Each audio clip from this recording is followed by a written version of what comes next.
Yeah, I've sat here many times explaining the process of when you read the script to when you see the movie. There are 137 things that can go wrong. Oh yeah, there's so many happy accidents that have to happen. Yeah. Things that just have to roll the right way. Yeah. I do find though that if you look at the C-level intention of the people making it, of the director, and they get the right producer around them, and it can roll right, but it has to start at the top. Yeah. I've seen good things happen to good people directing movies, and I've seen other people try to muscle things through, or it'll be fine, and those things never really work out. Yes. I directed a indie comedy last summer, and I absolutely went through a series of disasters and miracles both. Yeah. No way around it. Yeah. As well prepared as anyone thought they were. Yeah. Oh my. I still feel like I have to go location scout. We're not done. Couldn't possibly be done. I had an actor friend who directed something for the first time, and he said in the morning he would get into a shower in the hotel room, the Motel 8 he was staying in, and put the water on and sit down on the shower floor and go, I just got to get back here. Wow. I just got to get back here. How zen. Just one day. I'm just going to get back here. I just got to get back to sitting on the shower floor. Of the Motel 8. Oh, my. The great Jerry Minor, comedian friend of mine, had one of my favorite jokes about the Motel 8. You know there's a presidential suite there. I got news for the Motel 8. He ain't coming. I just got to get back here. Let's jump around a little bit. Yeah. I put off the directing thing for many years, far too many, when I had a better opportunity earlier.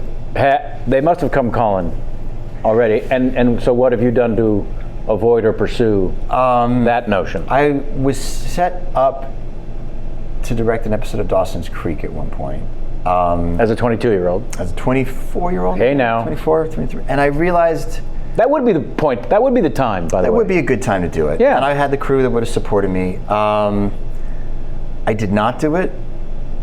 I think at the time, honestly, the answer was I just didn't really like the show that I was on. The episode? The show. You'd had it. Yeah. It happens. It happens. Yeah. It does. Yeah, of course. Listen, which is not to say that I wasn't committed to it. It was this weird thing where, like, I cared about it. I really cared about it being great. And the people. And I love the people, the crew that we worked with down there. But we had 6 showrunners in 6 years. Wilmington, yeah. 6 head writers in 6 years, which was a crazy experience. Yes. And I found it easier because my sensibilities had by that point kind of veered away from, the WB, now CW television. Like I was at my house in Wilmington watching Fight Club and listening to Radiohead. Like that's what I loved. And I was making something completely different than that during the day. And so I found it easier eventually to commit 1,000% performance-wise on the day, and then just leave it alone, not watch it, not watch the finished product, not go, why did they cut to that? Oh, why didn't they use that take? Why didn't they? And I realized that my own kind of desire to micromanage that would not have served me well as a director for that show.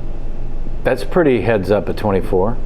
I just knew it would be a disaster. I knew I'd get frustrated. I knew that I wasn't mature enough at that point to really do it well. If I had a chance to direct something at that point that was my own thing, then I may have. And since then? Gone headlong into that.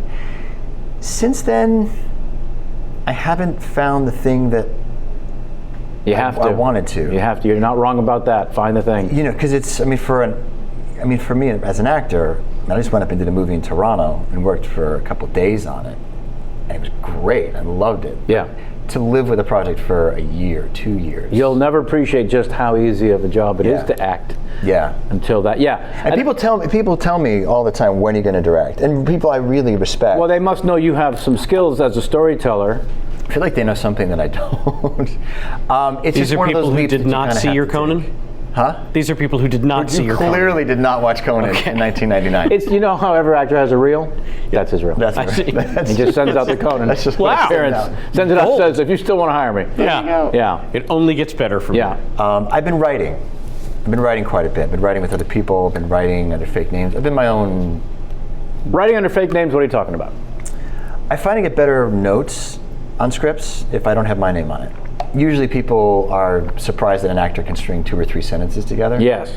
And so the first thing I ever wrote, which was adorable, it was a completely passion-driven project, the most unmakeable movie ever put to paper. I'm afraid to read the first thing I wrote. Yeah, modern day Major League Baseball, epic love story, hero's journey, not based on a true story.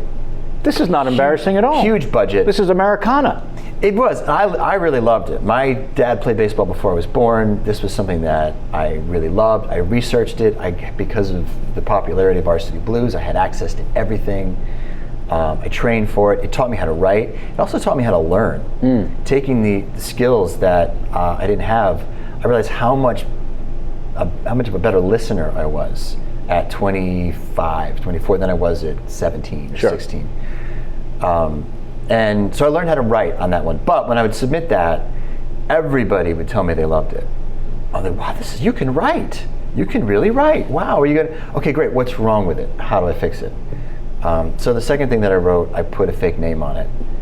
And you would say, this is something I'm thinking about doing? Yeah, I had my line was, I've got this, because Roger Avery is a friend of mine and somebody I worked with. I said, it's a Roger Avery protege, it's his kid. He wrote the script. I think there's something there. You made up a backstory. Oh, yeah. Yeah, made it, yeah. Because I did this recently, and I didn't have a backstory because I didn't want to commit to the lie. I just decided, here's something I'm thinking about doing, which also covers as a writer. Right. That's true. You went full-blown. I went full-blown. Which also has to be followed with the explanation. What do you mean? When I tell them that I... Yeah, well, it's pretty much... Which everyone's going to understand. It's also fun to be able to say, okay, here's a little secret, I actually wrote it. And then people think I'm fucking with them. Yeah. I'm like, no, you didn't. Yeah. Did you really? And that's when I know they're... But did you find out what was wrong with it when you said this is... Yeah, I got real notes. I got real thoughts and suggestions, and this part didn't work for me, and this part I loved. And then you knew it was coming from a constructive, helpful place as opposed to somebody looking to coddle my ego and make sure that they didn't offend me. Oh, absolutely. Yeah. I would think the biggest note would have been, this movie's already been made. It's called Field of Dreams, and this is really awkward for us at the studio. Yeah, why don't you just go have a little catch with your pop and... We're glad you're a fan. Thanks for coming in. I would like to talk about appearing off Broadway at 17, if we might. Yeah. The hell? Yeah. I was 16. 16. Yeah, I was 16. I had been doing community children's theater in Cheshire, Connecticut. When I was 13 years old is when I really got excited about the prospect of playing Danny Zuko in Grease in a children's theater production. You were taken out of sports because of an injury. Yeah, I'd gotten a concussion. Sure you had. Playing football. Actually in gym class. Playing football in gym class, and could not play tackle football that year. Oh man. So which did not make you happy. Or did it? Well, once this play thing came along, I remember feeling this burning excitement, like, that's what I want to do. I need to do that. And feeling like, wow, that's when they say you got bit by the bug. That's the bug. Like, then it was the biggest thing in my young childhood. And I got the role, and I did it, and I loved it, and I met my first girlfriend there, and it was this great, it was like a sports team where no one was trying to crush you. Yep. Really fell in love with it, did every play that, and thank God, this was a publicly funded children's theater. Dick Bartlett, who ran the Parks and Recreation Department, made sure money went to the children's theater. God bless him. Yeah. So in addition to soccer and flag football, there was this children's theater. And he was really proud of it. It was really cool. Like, not the kind of guy you'd expect would want to do a children's. He was A big man's gruff? man. Sure. Not gruff, sweet guy, but he just, I remember being, to the point where I was surprised when he said, this children's theater is really the thing that I'm most proud of. I was like, really? You? Yeah. Which is awesome. And because of that, when I was 15, I said to my mom, I think I can do this for real in New York City. So I was like this weird hybrid of a sensitive theater geek, like in the body of the quarterback. So it was this, and so I said to because I'd gone into New York, a friend of my mom's had taken me to a play at the Long Wharf Theater, which I loved. It was this play about Junius Brutus Booth and his son called Booth is Back that Austin Pendleton wrote. And it was Frank Langella and Raphael Sabarge. I remember the two. Yeah, and I remember watching that going, that's fucking cool. They're not singing. I think I want to do that. So I had a similar experience the first time I went to a play as like a 12-year-old, just local theater, and it's a weird connection that happens for some kids. It's just that people say, well, I'm thinking about going into acting, and in the back of my mind, I just think if you're thinking about it, it's such a crushing experience so much of the time. Yeah. It's probably not for you. If you can't imagine doing anything but that, and you have to do it, can't live without it. Then, then welcome to the club. I'll be here. Send me an email whenever you need. I'll make sure to. And I do. There's a kid from my hometown who had gone in, and every time I get an email, I'll make sure I give him like 15, 20 minutes, make sure I respond. And he's on Broadway now. Like he's actually really, not because of my advice, but just you never know. That's right. Who you invest time in, who's going to be super talented. But other people, not so much, which is fine. But I was lucky enough to have people who made that blind investment in me, time-wise and recommendation-wise. So when I was 15, a friend of somebody's mother said, oh, I know a management. I'm going to send you to New York. And my mom had been a dancer before I was born. She had done like national tours and stuff like that. So she knew enough to know what a manager was, what an agent was. And we went in, it was a print management company, which is a weird place to send me. But there was one guy who was a down on his luck talent manager who had somehow ended up at this company. And I went in and sang in front of this room full of people who were all at desks, cubicles, by the way. Oh my. Answering phones. And so I'm singing. What'd you sing? I sang a song from Celebration. Sure. Which was, the guys who wrote the Fantastics? Yeah. They also wrote a very even lesser known musical called Celebration. And it was like dissonant chords and minor key and not the thing you sing a cappella at all. And so, how did you choose it?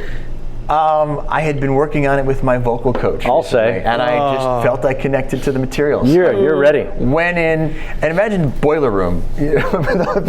People just trying to book kids on Sears catalog commercials. When you need Tommy, he'll be there. Exactly. And so I went in and started singing, and everybody kind of put the phones down. I think more in what the fuck What's is happening? wrong with this kid? Why is this kid singing in the middle of a print management company? And there's one guy who kind of raised his hand like, get over here. Came over and said, I'd like to sign you. I'd like to send you to an agent. And so I got a manager and an agent my first day in New York. Now, print, for those watching or listening that are unclear, you're talking about print ads? Print management? But he was not going to submit me for print. Right, but print is like back in the old days, there were catalogs. Sure. Upon catalogs that got delivered to your door, JCPenney and Sears and all these. You give it this. And they needed people to pose in the clothes and with the merchandise and all that. So they facilitated that. And so I got an agent and manager my very first day, which is very encouraging. And then everybody sent me out, because I looked like a little choir boy. They sent me out on Corn Pops commercials and Frosted Flakes commercials and bubblegum. And I remember I didn't book anything. Back when you could call them Honey Crisps, by the way. Or Sugar Crisps. Sugar Crisps, yeah. You didn't book anything? Wanted, for a year and a half, I did not book anything. I would get callbacks and be really focused on this Corn Pops commercial. Corn Pops is like my brass ring that I never got. Gotta have my Pops. I think I probably took it so seriously that it was just, wow, this kid's really dark. I don't think I need that. Mom, you don't understand. And I would travel, because my mom would drive me to my dad's office, and then they would exchange me in a parking lot like it was a drug deal. Oh my. So my dad would then drive me to the train station, just because he was kind of equidistant, and that was the way my mom worked as well. So I would get exchanged to the train station. I would then take the train in for an hour and 45 minutes. That's the year where a 15-year-old could do that. Yeah, I did it. Yeah, I did it all the time. Sure, and I kept my eyes open. But and so I'd take the Metro North commuter train into Grand Central, go to the audition. Because it was a 3-hour trip there, 3 hours back. For a year and a half, I would do this for every audition, every callback. You're traveling by subway, cab? Subway. Subway. Always subway, yeah. I knew the subway system in New York before I realized I could walk places. Sure. I just knew the underground and loved it. And then the agent's assistant in my office, Victoria Kress, great. Love Victoria. Do you know Victoria? She was one of my first agents also. Oh my God, yeah. Yeah. She submitted me, God bless her, for this Edward Albee play. Wow. And I had to go in and read a monologue for Edward. And I thought, and they were very impressed about this Albee guy. I didn't really know who he was. No, you didn't. At the time. And so I prepared a monologue, went in and read it to him. It was just him in a room. Read it right at him. And I said, do you have any notes or any thoughts? Because I just wanted to learn. I didn't expect to get the job. And remember, he said, when I like something, I don't have many thoughts or many notes. I was like, oh, wow, Edward Albee liked it. Amazing. I ended up actually getting the role. And so this was for the Signature Theater Company in their, I think, 3rd season, maybe. And Albee directed it. And thank God I didn't really comprehend what he meant to American theater. Otherwise, I would have been terrified. Right. And he was fantastic with me. He was really supportive. He let me stumble around. He let me find things. I was constantly, because I expected, this is the first play I'd ever done where my music teacher wasn't banging out the song in the piano, in the closet of the rec center where we'd put up these plays. So now I'm in New York with real actors playing somebody my own age for the first time. Right. And Albee is directing. And I remember asking him, what do you think? Should I do this? And he said, trust your instincts, which was amazing to hear. I thought, okay. I expected him to tell me where to stand, what to do, how to say everything. And he was letting me figure out my own blocking. And he also said he gave me the best encouragement. Right before review, we went into previews. I knew reviewers were about to come. And in my 16-year-old head, I thought, well, I know what I think is good, but I don't know if what I think is good is what is good. So I'll see what the critics say. So when they come and they see the play, if my idea of good and their idea of good is the same, then I'll know that I should probably keep doing this. And I was nervous, and I was kind of hanging out on the set, and Albee came up and asked if I was all right. I said, well, I've never been in front of critics before, and my first time, and I guess I'm a little nervous. And he put his hand on my shoulder and he said, relax, you're among friends. And it was like, oh, thank God. Wow. I mean, and that's the best way you can approach any kind of artistic endeavor, especially one in which you're taking a chance. Yeah. Is just relax, you're among friends, we can try this, here we go. And as it turned out, that particular production was very well reviewed. I was very well reviewed, and I was able to go back to my parents in Connecticut and everybody else in my town who'd been supporting this fruitless year and a half long audition process with the Sunday edition of the New York Times and say, Vincent Canby thinks I should be doing this. Maybe Corn Pops commercials aren't the thing I should be going out on. And you let go of the Pops? And eventually, well, I still kept on auditioning. The only commercial I ever got was an Oxy-10 commercial. Sure. I loved you in that commercial. Thank you. Thank you, sir. It was some of my best work. And the only reason I got it, I'm convinced, is that they were looking, in the script, there was a really muscle-bound guy and a really scrawny guy. And at the time, I was totally in between. I was neither super scrawny, nor was I a jock-looking. And so I was just, whatever, I'm not going to get this. So I went and read, and I got a call back. And I thought, for sure, they had just checked the wrong name on the sign-in sheet. Of course you did. Because then the sign-in sheet the lines were so tiny at the auditions. Remember that? Of course. And you'd go and you'd sign your little tiny name. And a little golf pencil that they had. You write your phone number. They'd ask for your social security number for whatever reason. Yeah. You're like, oh, I can't remember it. Oh, no. Like, what do they need your social security? They're not going to hire you yet. When you ask me a paycheck, they didn't take my social security number. But you'd sign that in. And that's where people come out and go, James Van Der something? like it's Beek. You couldn't really. You left off the Beek part. That was the part you struggled with? That was really. Like it's the 3 syllables. It's not that. Anyway. Ask me why there's 4 different names. They would give up after Vander. Sure. And so I thought for sure they just checked the wrong name. This is a mistaken callback. Somebody's going to get in trouble. And I had not a care in the world. And I, execute him, left, and then I got it. Again, much to my surprise. But that's the only commercial I ever got. Wait, so were you the skinny guy or the buff guy? I was the skinny guy. That's right. Didn't expect that, America. That was last time you were scrawny. I was the guy. I was the kid put in the headlock. Yeah. And then Victoria Kress I ended up following to J. Bloom. I know, that's right. Connected with her. She went to the children's department, and I went through. So in high school, I'd done the Albee play. I'd gotten.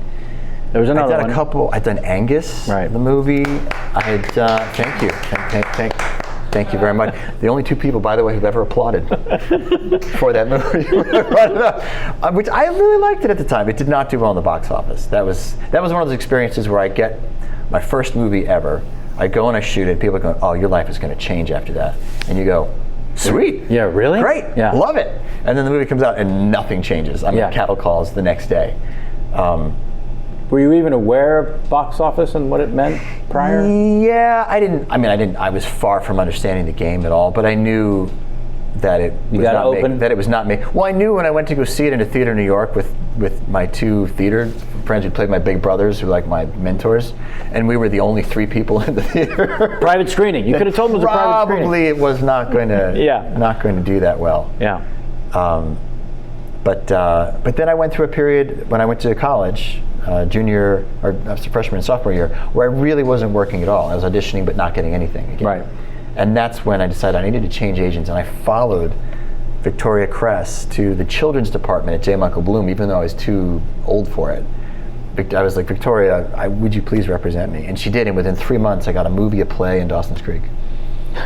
And she took all the credit. Were you? No, she didn't. She didn't take any credit. She was just she's one of those really good genuine, sweet people. And even when things were really blowing up, and I was being poached from all these different places, and I was like, "No, I'm going to stay loyal to Victoria." I hope I don't get her in trouble by saying this. She said to me, "Don't tell anybody I told you this, or said this. I'm probably a bad agent, but you are at a level right now I'm kind of out of my league. Like, I've never really had a client that's in the realm which you're in right now. I'm probably not the best person to serve you in that." That is an extraordinary person in the world of show business. Yeah. She was like, "I need a Sam Levine from New Jersey. That's the level I'm comfortable with." Well, if you're in that game that she was in, if you're not waiting for a ticket to the next level by way of talent, why are you in the game? And it turns out she really loved what she was doing. Yeah. She didn't need the next level. Yeah. That's pretty spectacular. Yeah. Were you still with her when J. Michael folded? No, I left a little bit before that. Yeah. And then they folded. Yeah. Yeah, I was there when they went under. Were you really? Yeah. That must have been a shitty phone call. It was actually the most amazing timing in the history of actor timing, because I had booked Freaks and Geeks the pilot. And then, like, the week I leave LA to go shoot the pilot was when they were like, "Okay, we're going to make you an official client now. We're going to send the paperwork out." And then 2 days later, they go under. Oh, amazing. So you didn't have to pay them 10%? That's exactly right. That's fantastic. I had a feeling that's where that story was leading. No, I knew. In terms of, from an actor's standpoint. 2 actors for sure.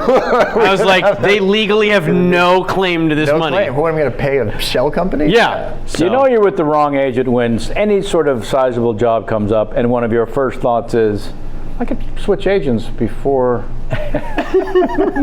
this solidifies. Issue.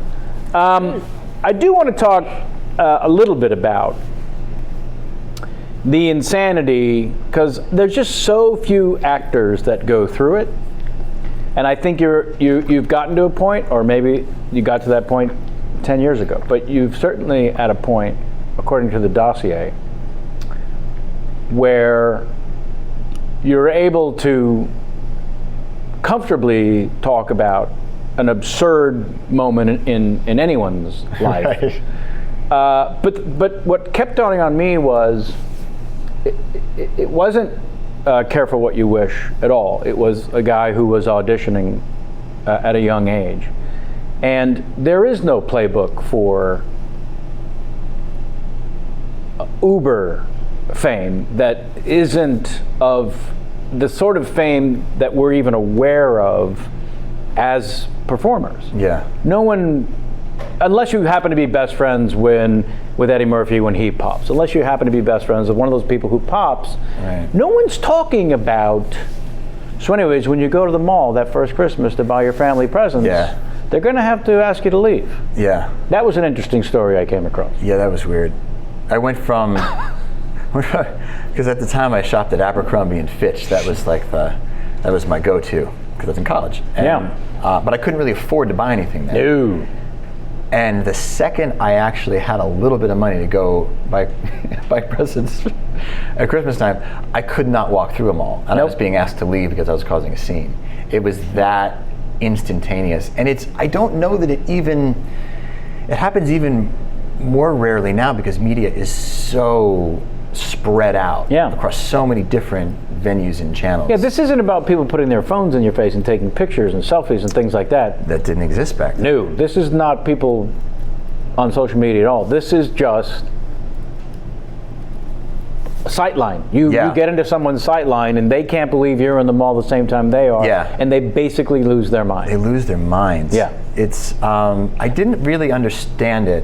And not that I'm a Beatle, but I remember hearing Ringo Starr on one of those documentaries say they wanted to go mad and they used us as an excuse to go mad. Huh. I remember thinking, yes, okay, thank God Ringo put it in perspective for me, because that's really, I think, what it was. Like. But at the time, I was trying to wrap my head around it.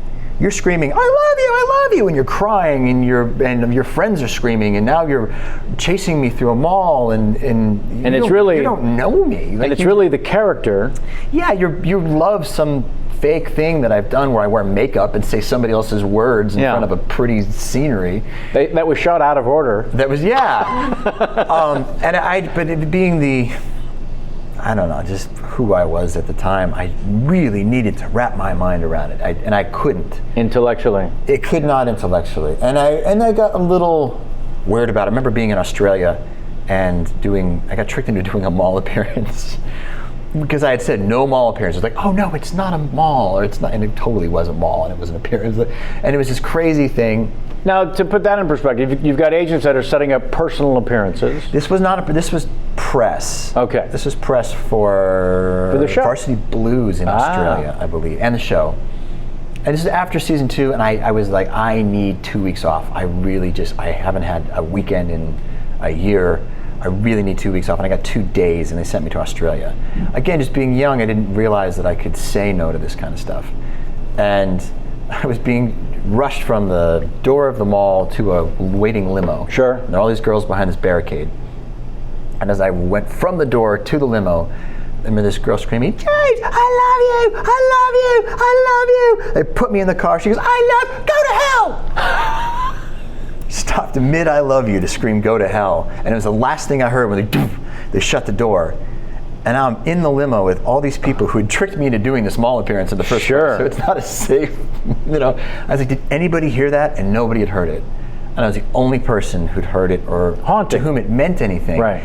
And as we're driving to the next mall appearance, I'm like, this is bullshit. All of this is fake. All of this is, And so with the weird bit of perspective that I have on it is, people have asked me a lot about Justin Bieber, and he doesn't want to take selfies anymore, expecting that my stance is going to be, no, you have to do it. But I get it. I get not being able to process the energy that's coming at you in a healthy way. Right. That allows you to then be in a giving mode, and actually just being in a place to handle it. And what he's dealing with is beyond anything that And he started younger. Super young. Yeah.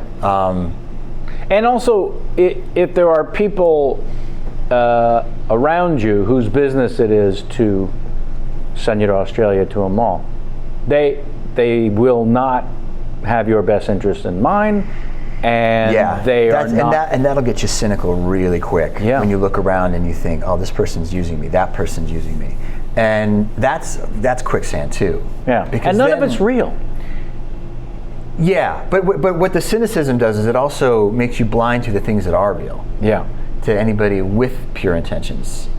So then you're kind of robbed of that too, because you're... What does this person want? Yeah, you're suspicious of motives. Because you're trying to protect yourself, ultimately, from being taken advantage of and used. Yeah. And again, I wasn't a soldier being sent off to Iraq at that No, and I wanted to qualify that's... Yeah, I very much appreciate you talking about this, but I did want to qualify it with... You've never suggested for a nanosecond that any of this was, you have regrets for success, or even this was difficult and threatening. I think, one of the things about being close to anyone who's had paparazzi problems is you immediately realize that person can never complain about what those parasites just put them through. Because nobody there's not a single person who's open to this conversation. Yeah. Barely their closest friends are open to this conversation. Yeah. And all their best friends can offer is empathy and, man, that stinks. But to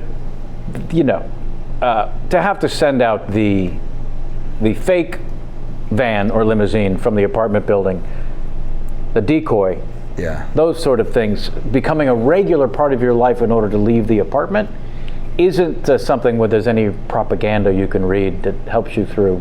There's no pamphlet. So when they ask about the latest Bieber or whoever that this is happening to, there aren't many people they can ask, I think was one of the reasons I wanted to talk about it. Yeah, it's just, John Voight gave me the best advice when I was shooting Varsity Blues, and I was constantly being bombarded for autographs. And I would go over, and my thing was like, if you came and you stayed as an extra to watch the football being played, because we needed them. If you stayed past a certain hour, then I would start signing. Right. Because otherwise, if I signed, I realized the stands would evaporate pretty quickly. Yep. I signed early in the evening. That was smart. So I would wait. Then I would do one autograph per person, and there was some people were really rude, and some people were strange, and then some people would come onto the field, and I had my jersey on, and number 4, Moxon on the back, and so it wasn't like I could hide on the field either. And I just remember being a little overwhelmed by it. And John, who was for the most part kind of in character with me, so he'd fuck with me a little bit, almost in character. At one point, but this is what was great about it. Or it is great about John, is that he knew how much I could take of that. And at one point he saw that I was struggling, and he said, listen, you're able to make somebody very happy by doing something very simple. Wow. And that's all it is. Wow. Boom. And I'm like, you have to do it 1,000 times, but you have to do it that. But if you look at it in that capacity, that you have this gift where you can make somebody way happier than the amount of effort it takes for you to do it, a very simple thing. That's a gift. Yeah. Yeah. And so, to whatever degree you can look at it that way, I think is the degree to which you can handle it in a healthy way. Because it is weird when people and the expectation too. That's what I kind of read through the lines on the Bieber thing was he said something about people have these expectations of a fan encounter that I'm never able to meet, and that I relate to as well. Sure. You have this fantasy of this character. Yeah. That is, I played and have something to do with, but it's, and now I feel like if I'm anything other than that, I'm disappointing you. Right. And I'm an asshole. Sure. For not living up to this. And if you have a good heart and good spirit, you want every encounter to be pleasant anyway. Yeah. That's just your reaction to them. Yeah. So that when people are a little extra needy and rude, it's always bizarre.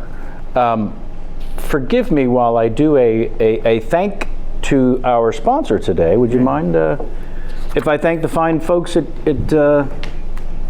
Casper? You've heard me talk about them before. Casper, folks, is offering you, I'm going to say it, the Netflix of mattresses. What am I talking about, you ask? Jamie's just shaking her head. the hell's the matter with you calling them the Netflix of mattresses? Well, here's the deal.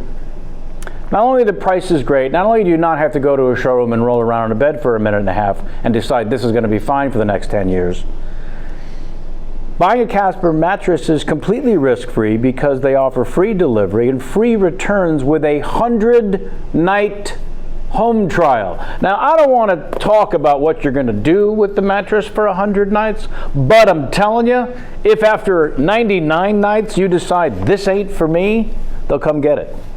If you don't love it, they'll pick it up and refund you everything. Every single dime you've spent and everything you've done to the mattress. Never mind. Casper understands the importance of truly sleeping on a mattress before you commit, especially considering you're going to spend a third of your life on said mattress. Our cat sleeps 18 hours a day. We need to figure out how Casper can make a mattress for this poor cat that is not sleeping well. Does that count against the 100 nights? Yes. If it's 18 hours a day. Well, the cat's on it. You're not wrong. Does it slide down to like 75 Yeah. nights? And how? I think you're 100% correct on that. Time Magazine named Casper mattress one of the best inventions of 2015 of the entire year. In fact, it's now the most awarded mattress of the decade. Free shipping and returns to the U.S. and Canada. Try Casper for 100 nights risk-free in your home. If you don't love it, they'll pick it up and refund you everything. Mattresses can cost well over $1,500. Well over in my case. I've never spent less than a couple of grand on a mattress. Casper mattress costs $500 for a twin, $600 for the twin XL, $750 for a full, $850 for a queen, $950 for a king. What are we talking about? Under $1,000 for a king? Under $1,000! Get the fuck out of here. For 100 nights! No. You know what you do, folks? What would Vic Koss say about this? How you Vic sleeping? Koss. How you sleeping? Speaking of Tom Hanks, happy birthday to Tom yesterday. What am I leaving out? Well, I'll tell you, $50 towards any mattress purchased by visiting Casper.com/Kevin and using the offer code Kevin. Terms and conditions apply. Do yourself a solid, folks. Stop dicking around by going down to the mattress store. Just stop it. Go to Casper.com, use the Kevin offer code, and get 100 nights risk-free. Thank you to Casper Mattress for sponsoring this particular episode of the Chat Show. Now, James, we have a portion on the show called Famous Questions. These are not questions that were made famous. No. These are questions from famous people that you know. All right. Oh, yes. For me? Specifically for you. Okay. From said person. Now, we can do, there's a couple of different ways. We can do it the hard way. This just became an episode of Law and Order. It really did. Just became Jerry Orbach. Yep. You can guess who it is ahead of time. Okay. Guess who it is after I read the question, or I can just tell you. Let's go with the guess. Let's go with the guess. Yeah, go with the guess. Give us a little JVG at his most vulnerable. JVG, huh? Your first, be a typo. The second time he writes JVB, first time JVG. Your a first D in day there. on your first TV or film job, what was that? What was JVB thinking about? Well, that doesn't help. So let me give you obvious who this person is. Let me give you a little more help. You've been a great guest at the Big Slick softball charity tournament the last 2 years. It's a fun time, very chill, great cause. What goes through your head before the game and while you're at bat? Let's go with that question since we've discussed the other one. Before the game and while at bat? Before the game and while at bat. What's going through the noggin? And then we'll discuss which one of the 5 hosts you think that might be. At bat. A lot of pressure, by the way. Last 2 years, both times you've been there, they're playing on the field. On the field at Kauffman Stadium. Where the Royals play. Well, really what you have to do is just make sure that you get a good swing. You don't try to swing out of your shoes, because when you do that, you usually hit the ball about 2 feet in front of home plate. Or not at all. Or you pop up. Yeah.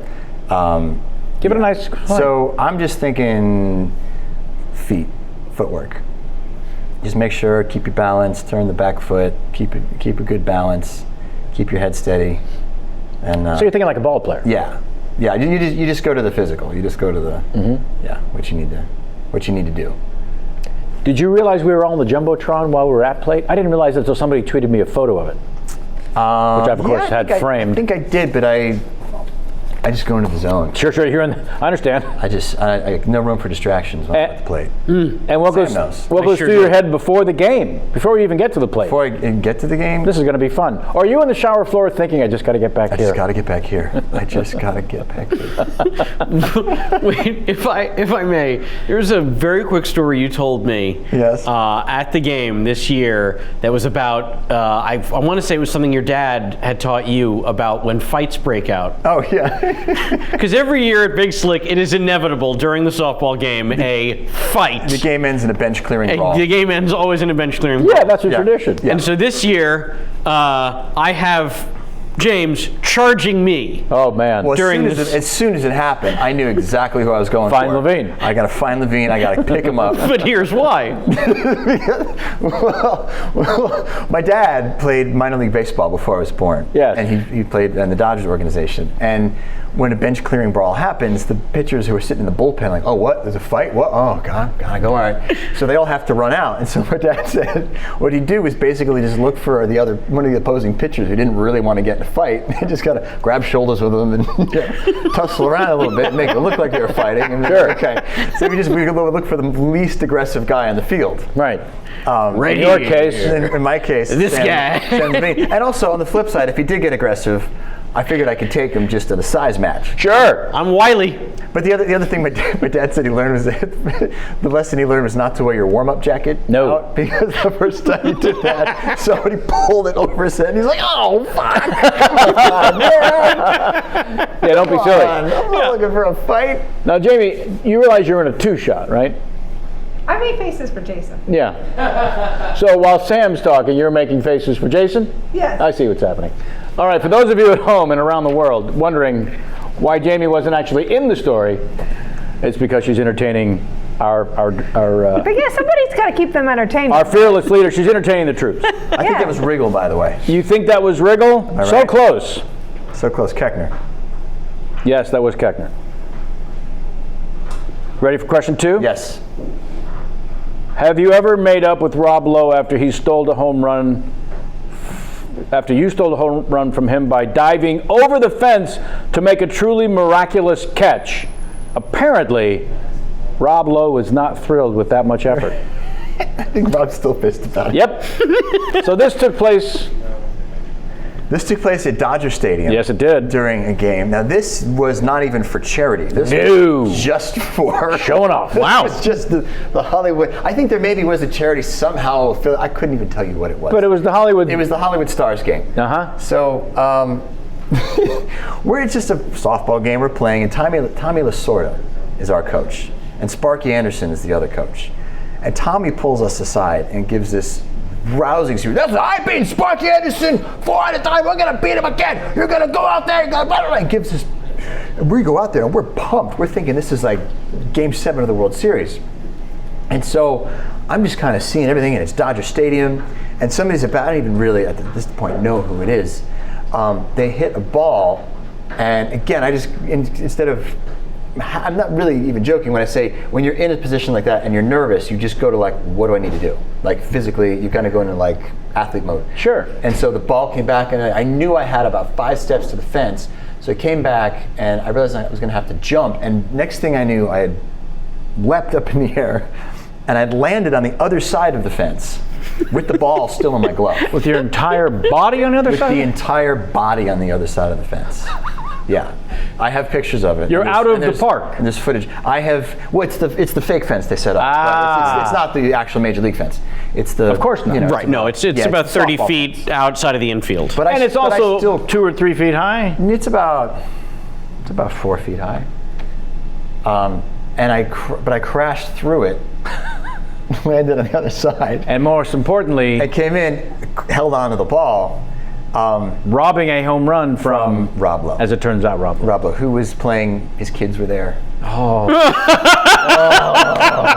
His kids were there. He had a shoulder injury. He almost wasn't going to play. And he got just enough on it to go over the fence had it not been for some asshole in left field. Yeah. who decided this was Game 7 of the World Series. And so I came in. I didn't even really know what had happened until John Suhu, who's the Dodgers photographer, who I had known from the research I'd done from the baseball movie, came up and said, "Do you want to see it?" I was like, "Yeah." And he showed me this picture where I'm like, extended back, both feet in the air, parallel to the ground. According to this famous friend, yes, the catch is on the internet somewhere. Yeah, it's out there. But then Rob was convinced that I had not caught it.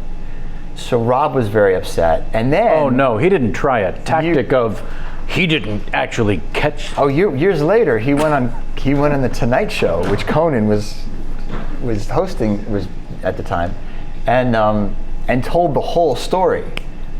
Like this actor James Van Der Beek, he was really. Oh no! And you could see the ball rolling around the ground. No. He told lies on national television. So then I was like, so now I feel like it's okay to talk about it. Yeah, it is. And to post it, and to and to tag him whenever I do. And to make it crystal clear that in fact you caught the ball. Hey man, had he not brought it up at the Tonight Show, it would have been forgotten. You would have let it go. In the annals of history. That question was written by? Who would that have been? It was probably somebody who was there. Jonathan Silverman? Rob Riggle. Rob Riggle. Oh, Johnny Silverman was there? Silverman was there, yeah. God bless he him. thought I was dead. Silverman, you can see in the footage, I go over the fence and he was playing shortstop, and you just see him from behind go like this. I think he thought I was dead. Yeah. Well, did he have reason to? I think I have it on my phone. Yeah. There's a moment in the very first Big Slick wiffle ball game where a lot of the people thought I was dead, but it was for nothing anywhere near as noble or impressive as robbing a home run. From Rob Lowe? No, it was nothing like that. I was just hustling down to first base and desperately wanted to beat the throw, and my brain couldn't decide, even though I knew from watching baseball that sliding to first will never get you there faster. It's not going to get you there any faster. But in my brain, in the heat of the moment, my brain was like, no, slide. And then the second part of my brain went, no, stand up, run, keep running. But instead, my body couldn't decide, so I just tumbled ass over elbows over first base. That happens. And according to Rob Riggle, who was watching, he said, the back of your feet hit the back of your head as you went tumbling. Yeah. And I thought, we're going to be visiting Sam at Children's Mercy tomorrow. We're going to. Here's the picture that John Suhu showed me. Oh, the thing you failed to mention was just beyond the fence are a phalanx of fans. Yeah. So you're not only leaping the fence, you're leaping into them. Yep. As well. That is. But there was a little bit of a barrier. So I landed on the grass. I didn't land on. Can we get anybody. Clearance from that photographer to show that photo? Yeah. To drop that in, J-Mac, you want to look for that? The heading, I'm assuming, is the obvious. And your third question. Yes. I'll tell you ahead of time from Joe Montaigne. I noticed in the dossier you had done an episode of Criminal Minds. Yes. So I wrote to him as well, asking for a question, letting him know you were on the show, and we have a new segment called Famous Questions. His response was James Van Der who? His response was, glad to hear from you, Kevin. All is well here. I start work back on Criminal Minds tomorrow. I just started looking at my emails now, so I'm sorry if I'm coming in after your deadline. I gave him a deadline for today. But it's a moot point, since while I know James did an episode of our show in season 2, I didn't join the show until season 3. I don't know James. Yeah, I was on the Mandy Patinkin years. Certainly glad to give it a go another time if it's someone I can offer some real info on. Wishing you all the best. So I wanted to call myself out on being an absolute idiot. Quite frankly, I wanted him to do like in Fat Tony's voice, what's a beak? What's a beak? I'm upset that Joe did not do the research he should have done and watch every single episode of Criminal Minds that predated him. Hello. Right. I mean, is the man a professional? Technically, that onus should be on me. But yeah. I've got a question for James. Does he now want that old man's life? The what? The what? It's from Varsity, but I don't want your life. Oh, Got it. It was too deep. Yes. It was too No, deep. you said old man. Well, old. That's what I was thinking, like, do I want to live like an old man? I thought you were about to slam me for having procreated more times than most. Most? How many are we dealing with? We lost count at 5. No, you haven't beat Keckner. No, it's 4. It's 4. You haven't beat Keckner's Keckner. got 5. Keckner's got a. He's got have a 5. brood. Right? He's got Yeah. 5, right? Keckner? But you're up for the 5th. Yeah, we're not closing the door. We're not closing the door like on Annie Hall. No, And The Godfather. That's Annie Hall. No, that's how Mo says it. Yeah. And he closed the door on Annie Hall. That's The right. end of The Godfather. Yeah. And he shuts the door on Annie Hall. And he shuts the door on Annie Hall. Yeah, Mo Shizlak is schooling Maggie, the non-speaking infant, On The Godfather on the saga. story of the Godfather. And at one point, there's a little rag doll, Raggedy Ann, I'm guessing, guess. outside the door. And he closes the We're door. spending way too much time on this. Oh, yeah, we are. Yes. So, getting back to the ridiculous nature. Then the follow-up question was, now what? Right? So you go through this bizarro land that is more success than anyone wishes for, plans for, or knows how to handle. And then at the age of 25 or 6, you now have to decide what the second act is going to be. Right. And that's, if not more difficult, a different kind of surreal and weird and no pamphlet. Yeah. And representatives who may not have your best interest in mind other than we need to keep working, here's all this money we can get you for this, what's the matter with you? Yeah, I was burnt out. By the time I was 26, I was burned out. I had gone because I was doing movies during the hiatus. By the way, the hiatus is only a couple of months. You got to be spending months. 10 months in Wilmington to do those shows. Yeah, for sure. I just wanted to disappear, really. I went back to New York. I did a play immediately following my last day on Dawson. Like, I got up, made a speech to the crew. Thank you, love you all. You guys raised us. You did it right. Thank you so much. Rushed off to the airport. Took my makeup off in the airplane bathroom, and was rehearsing in New York. Did that play for a little while, and after that, I was just burnt. I tried auditioning a couple times, but not well. I just needed to. I also at 26 had the mentality of a 26, 27, 28-year-old, but still looked about 23. Yeah, let's not forget when you started the show, you even told them in the audition, I think, Yeah, hey guys, I'm 20. I'm 20, guys. This character's 15. I can't play 15. They're like, 15.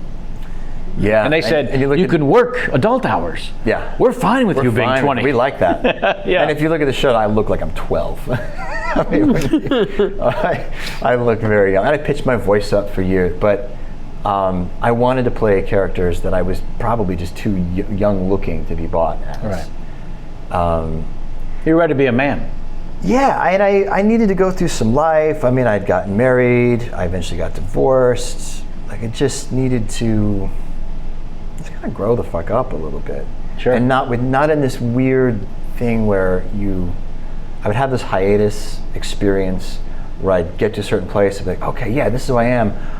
Oh, time to shave 2 times a day and go back and play this guy who's 5-6 years younger than you. Right. I mean, I myself was 24 years old when my character lost his virginity.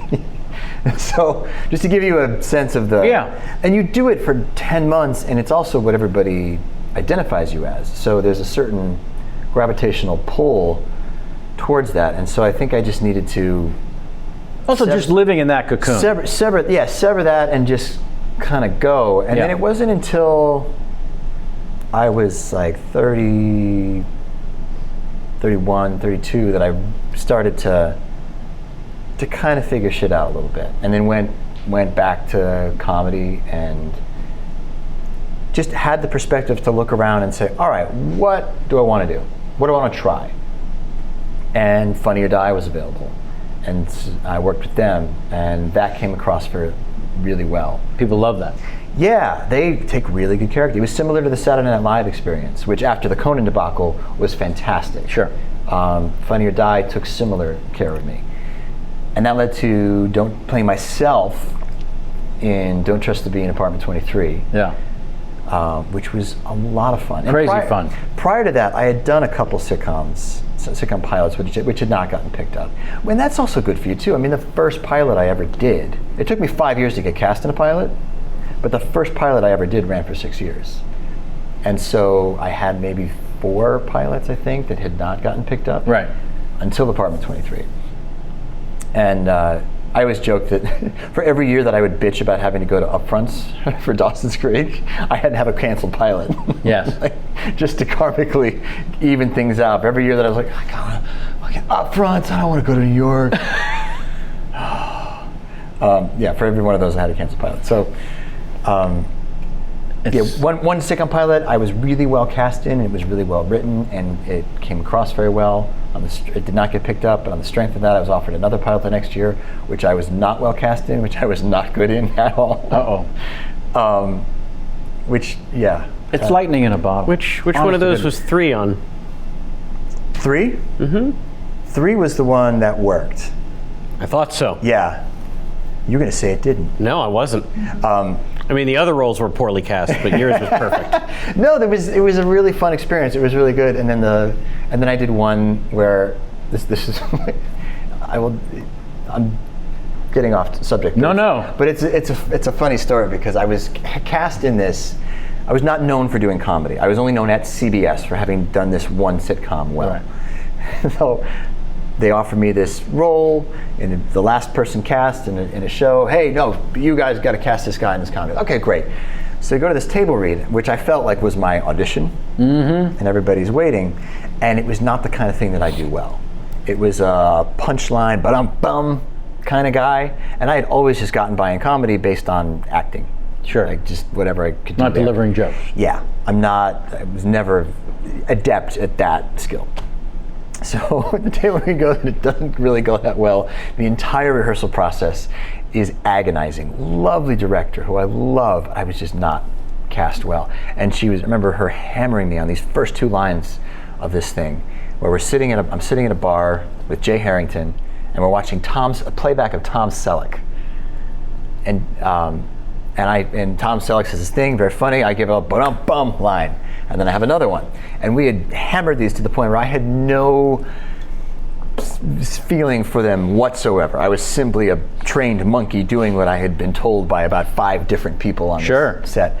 So the audience gets in, I'm super nervous.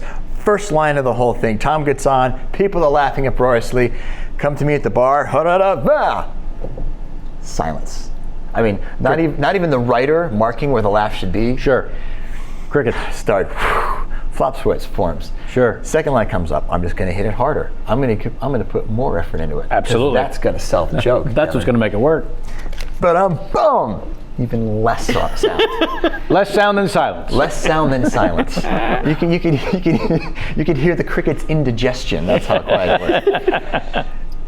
You can hear the cricket say, "Are those your shoes?" It was.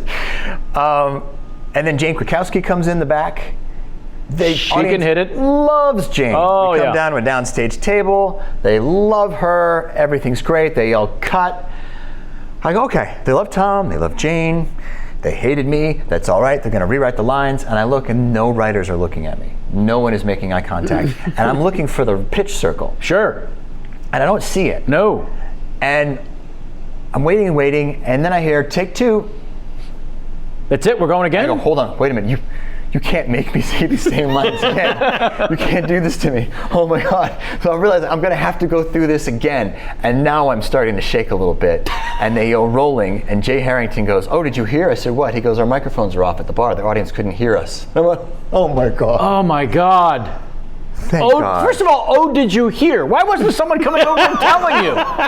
It is every actor's worst nightmare. And I lived through it. I so survived. Once they had volume on you, I got polite laughter. Aww, come on. Polite laughter at best. Well, at that point, they were thinking, why didn't this kid speak up before?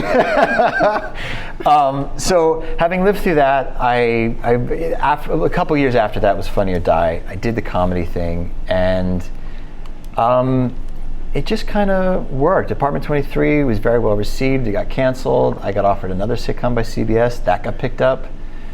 That fell victim to scheduling nonsense. And then I got offered CSI, which was like picking up a gun and playing the FBI agent that I wanted to play at 26, right. but was too young to play. Right. And so now that's done. But Patty Arquette.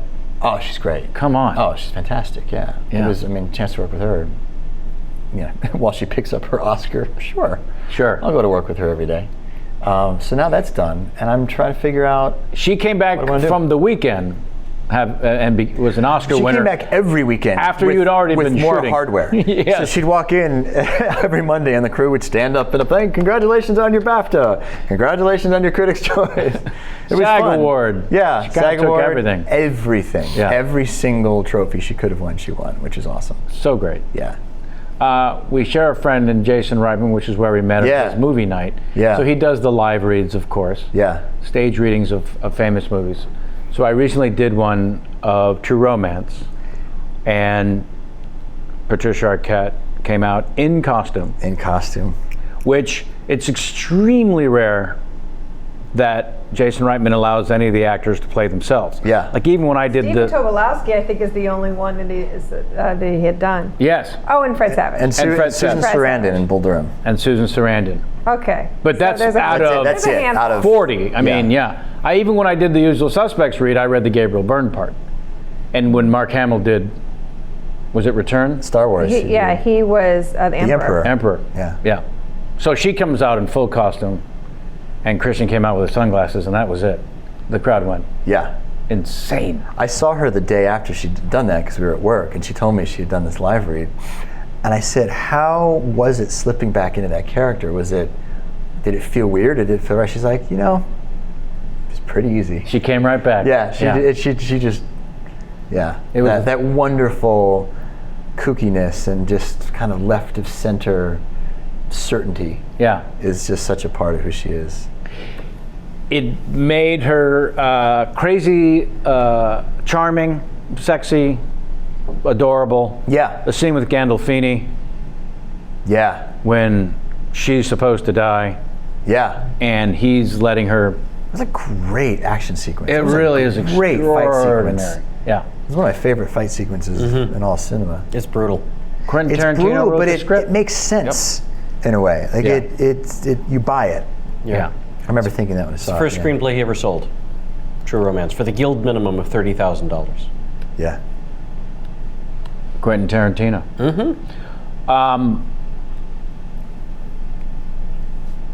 First of all, thank you very much for coming Absolutely. out on a Sunday.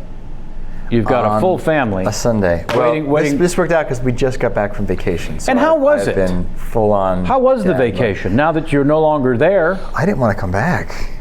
I didn't want to come back. There's something to just turning off your phone and just being with your kids and making the day all about them that is just really puts me in a zen place. where do you take four It was a kids? tough re-entry. We went to Connecticut, we went to New York, we went to Washington State. We came back. I mean, getting 4 kids, 5 and under, through security. East Coast to West Coast. Is like, on the airplane. It was just my wife and me. 4 of them, like ducklings. Yeah. 5, 4, 2, and 3 months. Yeah. Yowie. Yeah. It's fun. Well, lucky us, you turned your phone on long enough to post some great Instagram shots. Oh, thank you. If you're not following the Vanderbeek on the Instagrams, you're missing out. Well, thank you. You post some nice, very intriguing photos. Now there is an aspect. I try not to overpost. Yes. Don't overpost and be careful with the amount of cat photos, I've been told. The one thing, people on Instagram don't photo dump. That drives me crazy when people just like dump like 5 photos in a row. I don't want to see that in my stream. Don't photo dump. Yeah, don't photo dump. Don't photo dump. If you learn anything from today's show. I don't care if they're from a week ago or whatever. Just spread them out. Or if it's 5 pictures of the same baby and the same pose, pick one. Pick one. There you go. Do everyone a favor. Make a collage. Make a collage. That's right. Yeah. Now, you mentioned a few times throughout the show that inside of what many would regard a leading man's physique is a comedian. We have a a way to close the show that's been going on for 7.5 years that may or may not draw upon this inner sense. I would hesitate. That would be like somebody studying karate, calling themselves a black belt. No. I'm not going to ask you to do a monologue. Okay. There's a tradition on the show where we close by playing the Larry King game. And the Larry King game goes like this, which is actually quite fun at parties and something you'll be teaching your children soon. So when Larry was on the CNN, he would go to the phones. He would talk to someone from around the world. But before going to the phones, sometimes he would look right into the camera and share some of his thoughts that no one cared about. And I mean no one. Something about how much he loves Oreo cookies, his first flight on a pterodactyl. You know he's old. So the Larry King game is reenacting that moment, first starting with a bad Larry King impression. I want to be very clear. Not looking for a good one. Okay. Good one doesn't interest me at all. Okay. Only want a bad Larry King. Okay. So there's no pressure. Then as Larry, you look into that camera when you're ready, that will be yours. As Larry, you share something about Larry that, again, no one needed to know. And then you go to the phones. And if the name of the city that you're going to is unusual, it doesn't hurt the bit. Okay. So bad Larry King impression, Larry shares something, go to the phones. When you're ready, sir, take your time. Larry King, Larry shares something. And then he goes to the phone. Okay. Shares anything. Anything. I'm here with Kevin Pollak. Kevin, do you have a good masseuse? My shoulders are killing me. I also have no arches. Poughkeepsie, they're on the line. Poughkeepsie! No arches, by the way. No arches. He went from top to bottom. Fallen arches on Larry King. Oh, that's fantastic. Piece of cake. Piece of cake. A walk in the woods. I'm a comedian now. I'm going to go on Conan. Boom! We'll have to get those glasses back from the Smithsonian. I'm sure we're in Santa Monica. I'm sure I can get some tinted glasses. Oh, yeah. Somewhere around here. Chances are. They're at the Museum of Television and Radio. I have some in my prescription sunglasses, and because they're prescription are like slightly tinted, they can only make them so dark. You can borrow my There you go. sunglasses, but then you'll be able to see through time because my prescription's so bad. Gotcha. In my defense, the glasses were prescription. But they were tinted, but there's really no excuse. No defense at all. For the tint. Yeah. It's like the revenge trading version of comedy. I'm just going to keep going on Conan with tinted glasses until I kill. Can't thank you enough, honestly and truly. This is so much fun. Yeah, easy piece of cake. And I'm glad you held out until I asked and didn't give in earlier when Sam was asking for you to be on the show. That means more to me than you could possibly understand. Monster. You're a monster. Sit there uncomfortably if you wouldn't mind while I wrap things up for the folks at home. Go for it. And thank you dearly. Go for it. There is your James Van Der Beek. Next week, as I mentioned, Paget Brewster sitting in, guest hosting with her lovely and talented guest, Natasha Leggero. And then followed by Sam Levine sitting in. Follow us on the Twitter and the Instagram to find out what's coming up in future shows. Angie Johnson today sitting in for Samantha Ward on makeup. Dr. Kenny Chen, the evil Dr. Kenny Chen, floor director. Why now am I just feeling the air conditioning, by the way? It's been on. Turned it up. Sammy, Jamie, thank you both. But of course. We have the Ryan Noble helping out up there in the crow's nest. Brian's everyone's favorite wildly overqualified, underplayed intern. And the JMAC aforementioned. Thank you again. Corey Levin helping with post-production on the show now. Look out for that. Regrettably. Yeah. He just sits there at the computer like. Thank you all. Is that who's going to edit out our 15-minute long dissertation? Deviation into construction? No. We're leading with that. That's on the new sizzle reel. Please. I will use the prop to say as I insist on. Thank you again, everyone, for joining the show. Until next time, and as always, get out of my face.